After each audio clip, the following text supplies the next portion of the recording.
ಅಬಕಾರಿ ದಾಳಿ. 2 ದಿನಗಳಲ್ಲಿ ಅಂದಾಜು 14 ಲಕ್ಷ ರೂಪಾಯಿ ಮೌಲ್ಯದ ಗೋವಾ ಮದ್ಯ, ವಾಹನ ವಶ. ಉತ್ತರ ಕನ್ನಡ ಜಿಲ್ಲೆಯ ಕಾರವಾರದ ಮುಡಿಗೇರಿ ಡ್ಯಾಂ ಬಳಿ ಹಾಗೂ ಗಾಂವ್ಗೆರೆಯಲ್ಲಿ ಬುಧವಾರ ಮತ್ತು ಗುರುವಾರ ದಾಳಿ ನಡೆಸಿದ ಅಬಕಾರಿ ಅಧಿಕಾರಿಗಳು ಬರೋಬ್ಬರಿ ಅಂದಾಜು 14 ಲಕ್ಷ ರೂಪಾಯಿ ಮೌಲ್ಯದ ಗೋವಾ ಮದ್ಯ ಹಾಗೂ ವಾಹನಗಳನ್ನು ವಶಪಡಿಸಿಕೊಂಡಿದ್ದಾರೆ.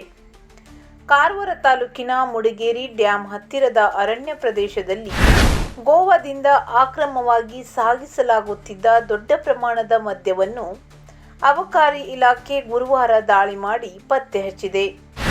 ಅಧಿಕಾರಿಗಳನ್ನು ಕಂಡ ಆರೋಪಿಗಳು ಸ್ಥಳದಲ್ಲಿಯೇ ಕಾಲ್ಕಿತ್ತಿದ್ದು ಪರಾರಿಯಾಗಿದ್ದಾರೆ.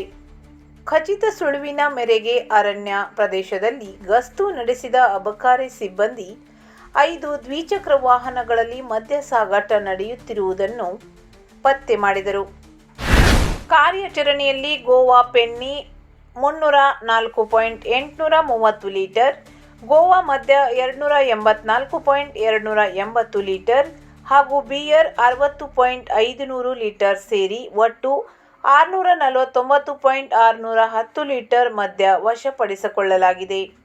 ವಶಪಡಿಸಿದ ಮದ್ಯದ ಅಂದಾಜು ಮೌಲ್ಯ 3,62,350 ರೂಪಾಯಿ ಆಗಿದ್ದು, ಇದರ ಜೊತೆಗೆ ಮದ್ಯ ಸಾಗಾಣಿಕೆಗೆ ಬಳಸಲಾಗಿದ್ದ 4 ಲಕ್ಷ ರೂಪಾಯಿ ಮೌಲ್ಯದ 5 ದ್ವಿಚಕ್ರ ವಾಹನಗಳನ್ನು ವಶಕ್ಕೆ ಪಡೆಯಲಾಗಿದೆ. ಈ ಮೂಲಕ 7,62,350 ರೂಪಾಯಿ ಮೌಲ್ಯದ ಒಟ್ಟು ಸೊತ್ತುಗಳನ್ನು ವಶಪಡಿಸಿಕೊಂಡಿರುವುದಾಗಿದೆ ಎಂದು ಅಬಕಾರಿ ಇಲಾಖೆ ತಿಳಿಸಿದ್ದು, ಪರಾರಿಯಾಗಿರುವ ಆರೋಪಿಗಳ ಪತ್ತೆಗೆ ಶೋಧ ಮುಂದುವರಿಸಲಾಗಿದೆ. ಇನ್ನು ಬುಧವಾರ ಕಾರವಾರದ ಗಾಂವ್ಗೆರೆಯಲ್ಲಿ ದಾಳಿ ನಡೆಸಿರುವ ಅಬಕಾರಿ ಅಧಿಕಾರಿಗಳು 1,16,000 ರೂಪಾಯಿ ಮೌಲ್ಯದ 133 ಲೀಟರ್ ಗೋವಾ ಮದ್ಯ ಹಾಗೂ ಸುಮಾರು 5 ಲಕ್ಷ ರೂಪಾಯಿ ಇಂಡಿಕಾ ಕಾರನ್ನು ವಶಪಡಿಸಿಕೊಳ್ಳಲಾಗಿದೆ.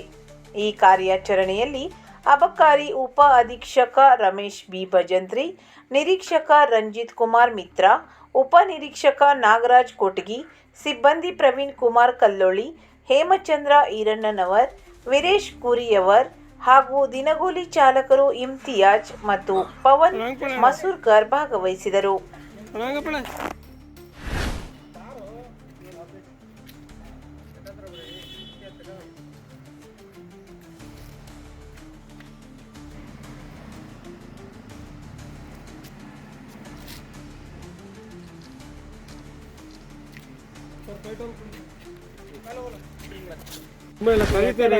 ರೆಡಿ ಮಾಡಬೇಕು.